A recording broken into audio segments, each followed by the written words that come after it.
Zavardy Official. Click here to subscribe. Hi guys, this is Zavardy, and for today's video, I'll be giving you some ideas on how to set up a Monster Inc. themed birthday party. So get ready.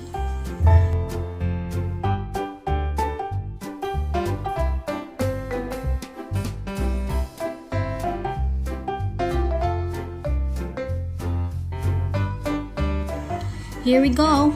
You have this long strip of paper that doesn't yet look anything like the pom-pom. But don't worry, it's pretty easy.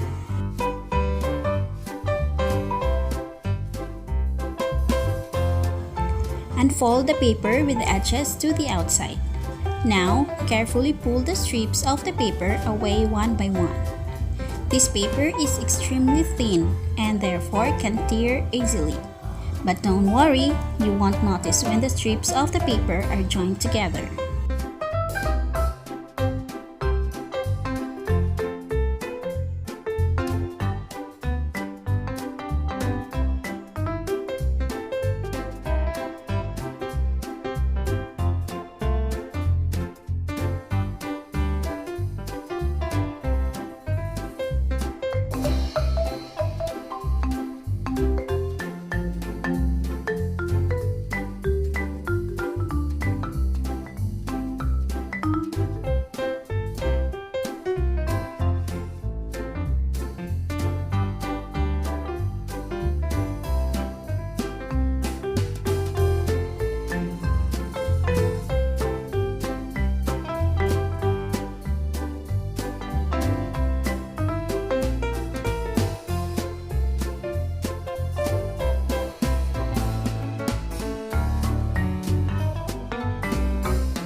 Once you pulled away the strips and the pom-pom has become slightly oval, use your hands to gently create a more rounded shape.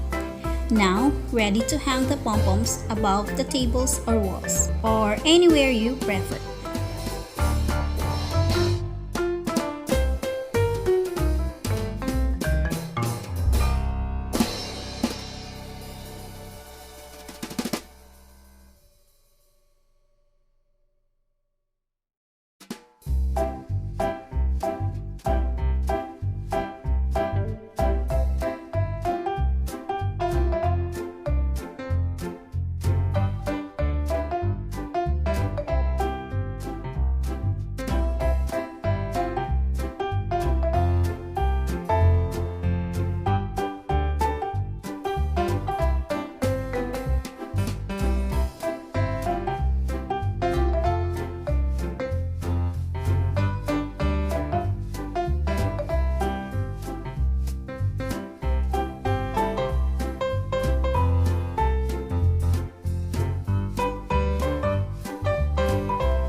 shout out to Miss Rosemary and Louise Jong for this themed birthday party request.